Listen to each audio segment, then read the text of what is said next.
Pourquoi l'Angleterre prépare déjà la mort d'Elizabeth I?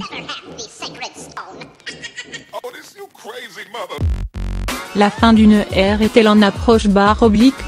Le Time révèle que les ministres britanniques se sont réunis jeudi 28 juin dernier, dans le plus grand secret, afin de répéter la marche à suivre en cas de décès de la reine Elizabeth I. Nom de code caste le Dove, la colombe du château, ND et LR. Ce n'est pas la première fois qu'une telle réunion a lieu entre les différents acteurs impliqués.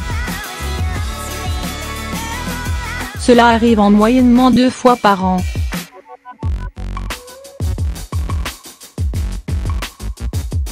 Sauf que cette fois-ci, la date de cette rencontre qui était présidée par un membre du cabinet de Theresa May et pour laquelle le ministre de l'Intérieur était présent a été accélérée.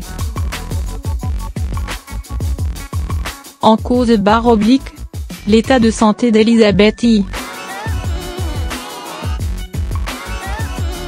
À 92 ans, et si elle a célébré son anniversaire en grande pompe, la reine commence à montrer quelques signes de fatigue.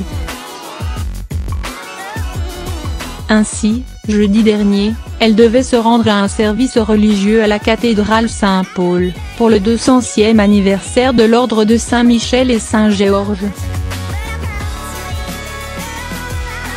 Finalement, elle a préféré annuler.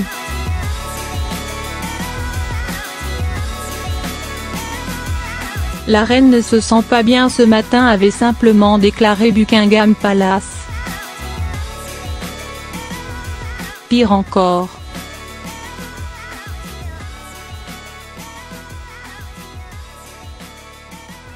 La reine souffre de graves douleurs au genou, mais refuse de se faire opérer, contre l'avis de ses médecins.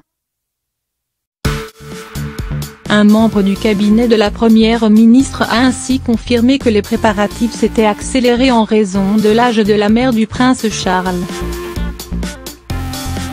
À sa mort, c'est un protocole extrêmement strict et précis qui devra être respecté. C'est par le message codé London Bridge est en panne, je répète. London Bridge est en panne que son secrétaire privé annoncera la nouvelle à différents émissaires, avant l'annonce officielle. 10 jours de deuil national seront alors décrétés et c'est seulement lors de ce 10e jour qu'Elizabeth I sera enterrée. Avant cela, la dépouille de la reine sera exposée pendant 4 jours au palais de Westminster Hall.